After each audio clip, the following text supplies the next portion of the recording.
আসসালামু আলাইকুম। দুপুর ১২টা বেজে ১০ মিনিট। বাংলাদেশ বেতারপুর। স্থানীয় খবরে আমন্ত্রণ জানাচ্ছি মারজান কবির।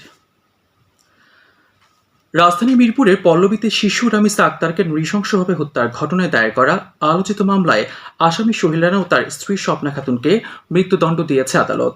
আজ সকালে ঢাকা মহানগর শিশু সহিংসতা দমন ট্রাইব্যুনালের বিচারক মাসরুর সালিকিনের আদালত এই রায় ঘোষণা করেন।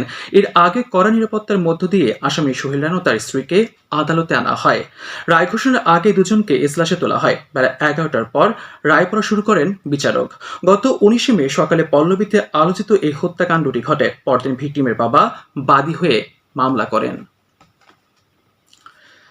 ডেঙ্গু প্রতিরোধে নাগরিকদের সচেতনতা বৃদ্ধি, এডিস মশার প্রজননস্থল ধ্বংস এবং পরিচ্ছন্ন পরিবেশ নিশ্চিত করার লক্ষ্যে সারা দেশে ৩ মাসব্যাপী বিশেষ অভিযান শুরু হয়েছে। স্বাস্থ্য ও পরিবার কল্যাণ মন্ত্রণালয়ের উদ্যোগে গতকাল রাজধানীর রবীন্দ্র সরোবরে এই অভিযানের উদ্বোধন করেন স্বাস্থ্য ও পরিবার কল্যাণ মন্ত্রী সরদার মোহাম্মদ সাখাওয়াত হোসেন। এ সময় বক্তৃতায় তিনি বলেন, ডেঙ্গু প্রতিরোধে দ্রুতই মোবাইল কোর্ট পরিচালনা করা হবে। এদিকে ডেঙ্গু রোগ প্রতিরোধ ও জনসচেতনতা বৃদ্ধির লক্ষ্যে বিভাগীয় নগরী রংপুর জেলা প্রশাসন ও সিভিল সার্জন কার্যালয়ের যৌথ উদ্যোগে গতকাল সচেতনতামূলক শোভাযাত্রা ও পরিষ্কার পরিচ্ছন্নতা কার্যক্রম করা হয়।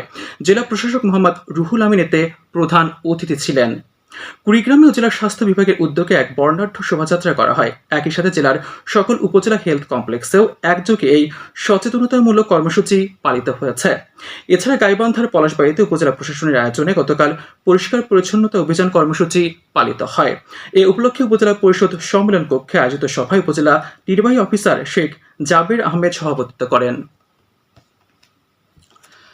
রংপুর বিভাগে গত ২৪ ঘন্টায় হামির উপসর্গে থাকা ১৩ রোগী শনাক্ত হয়েছে। আজ সকালে রংপুর বিভাগীয় স্বাস্থ্য পরিচালকের কার্যালয়ের সূত্রে জানা যায়, নতুন শনাক্ত হওয়া রোগীদের মধ্যে নীলফামারী জেনারেল হাসপাতালে ৪ জন, দিনাজপুর মেডিকেল কলেজ হাসপাতালে ৫ ও রংপুর মেডিকেল কলেজ হাসপাতালে ৪ জন রোগী রয়েছে।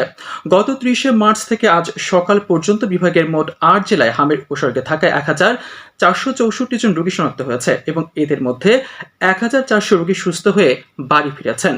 বর্তমানে হাসপাতালে চিকিৎসাধীন রয়েছে ৬৪ জন রোগী। এছাড়া এ পর্যন্ত রংপুর হামির উপসর্গ নিয়ে ৫ জনের মৃত্যু হয়েছে। জয়পুরহাটে হামের উপসর্গ নিয়ে শহরের ২৫০ শয্যা বিশিষ্ট জেনারেল হাসপাতালে গত ২৪ ঘন্টায় নতুন করে আরও ২ জনকে ভর্তি করা হয়েছে। এ নিয়ে হাসপাতালটির বিশেষ আইসোলেশন ওয়ার্ডে বর্তমানে মোট ১৪ জনকে চিকিৎসা দেওয়া হচ্ছে।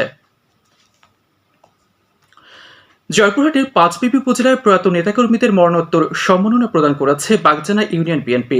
গতকাল উপজেলার আঠাপাড়া সরকারি প্রাথমিক বিদ্যালয় মাঠে আয়োজিত ঈদ পুনর্মিলনী অনুষ্ঠানে এ সম্মাননা প্রদান করা হয়। বাগজানা ইউনিয়ন বিএনপি সভাপতি ও ইউপি চেয়ারম্যান নাজমুল হক এতে সভাপতিত্ব করেন। অনুষ্ঠানে প্রধান অতিথি হিসেবে উপস্থিত ছিলেন জয়পুরহাট জেলা পরিষদের প্রশাসক মাসুদ রানা প্রধান। লালমনিরহাটের পাটগ্রাম পৌর যুবলীগের সাধারণ সম্পাদক সামিউলকে আটক করেছে পুলিশ।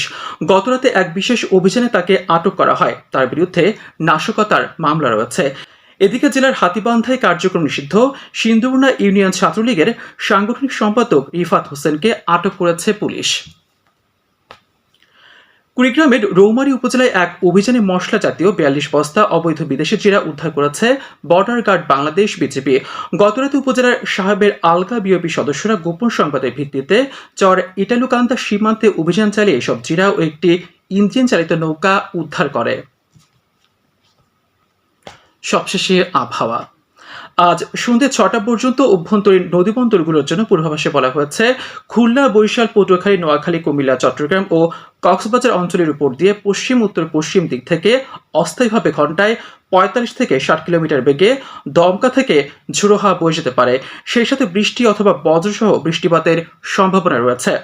এসব এলাকার নদীবন্দর সমূহকে ১ নম্বর সতর্কতা সংকেত দেখাতে বলা হয়েছে। খবর শেষ হলো। আমাদের পরবর্তী স্থানীয় খবর প্রচারিত হবে বেলা ২টা বেজে ৫ মিনিটে।